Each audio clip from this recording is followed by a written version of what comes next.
Justin, we're in tourism month, but as I say with Mother's Day, why not have a Mother's Year? Why is there a special need for a Mother's Day? Now, the same with tourism. Why is there a need for tourism month?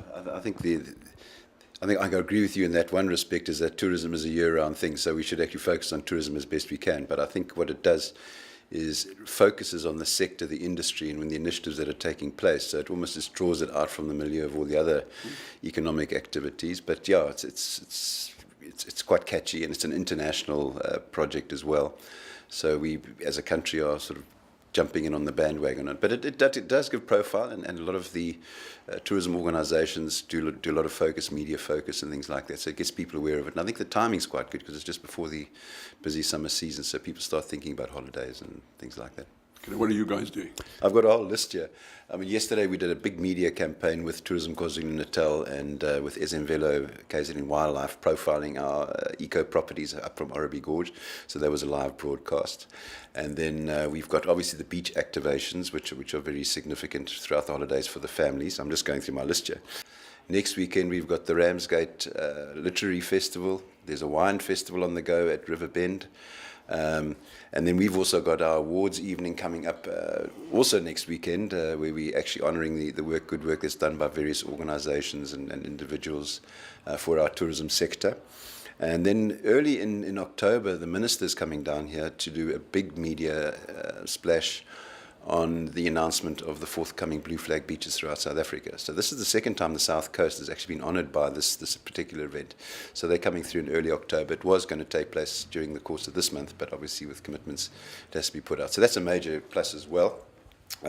Ugu Film Festival's on the go at the moment. It was launched last night. So that's on the go. And then I'm just looking at various other elements. You know, you've got the school sports that are taking place during the holidays and the spring sports that are occurring. And then Desi Raceway will have its calendar of races going forward as well. So there's quite a heap of events going on up and down the coast. Okay, what about later in the year, you know, towards the festive season? Yeah, now that's a different dimension altogether. Those will be mainly beach activations going forward. You often find that the sports codes and people like that, they take the foot off the pedal to some extent during Christmas because most people want to be on holiday with their families. But we then focus then once again on multiple activations, mainly on the beach areas as well. And going in December, for example, in the Orabi Gorge area, there's going to be a farmers show, farmers craft market that will be put on by the private sector up there. Okay, now let's get back to tourism month itself. Now, when you have something like that, is there a visible reaction? I mean, can you see the fruits of having something like that? Well, I think a lot of it is media orientated, and certainly some of the events are they bring feet in. So yeah, we do analysis of closeout reports on events that are specifically geared towards bringing people here, adding value to the actual time that they're here. So we do monitor it and see that it is actually. Okay, so if I understand you correctly, Tourism Month is a countrywide thing and a worldwide thing. I mean, it's the same time. Yeah. Okay. Now, how do you guys go about letting people know inland, you know, your target market, that you know what's happening here? No, we use all our media and publicity energies to go towards that. So like this next weekend, for example, I'm going off to the Getaway Show now in Johannesburg. That'll be very much part and parcel. So we take our events calendars with us.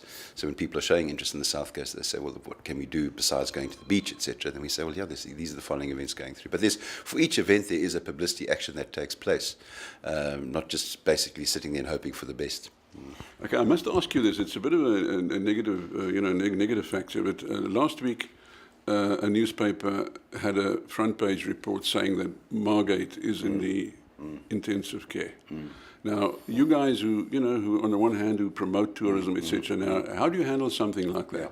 No, we certainly do engage with the local municipality if we find certain things wrong with infrastructure, and that is why we do a tour every single year, to make sure that we see if there are glitches that we see in the snag list that need to be rectified, and we convey that to the municipality concerned.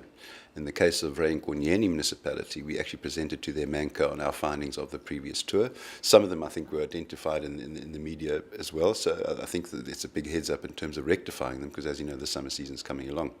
But going forward, in our area committees, they're going to be doing those sort of inspections on a far more regular basis, so we can assist the municipality in identifying them as well.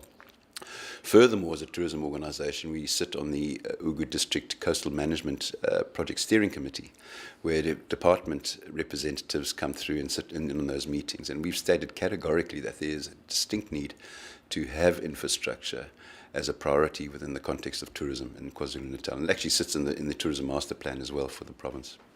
Okay, one last question. Now, what do you do then? Do you immediately contact one of the constituent municipalities that's concerned, or how does it go then? Well, we believe the reports that we put in, and it's an in-writing report that needs to go forward. And what we do then, if certain things are not done, and we do subsequent inspections, we make highlights of those things that actually haven't been attended. So we do bring it to the attention of the guys. And furthermore, we have an area chairs committee, CEO's area chairs committee, and on that committee also sits the officials from the municipality. So if stuff is not necessarily being attended to perhaps the satisfaction of what the consumer would want, we can then do, shall we say, checks and balances and have that sort of minuted as well. So there's a further engagement going forward. Okay, Jason, thanks very much. And, Thank you. I hope it goes well. Thanks.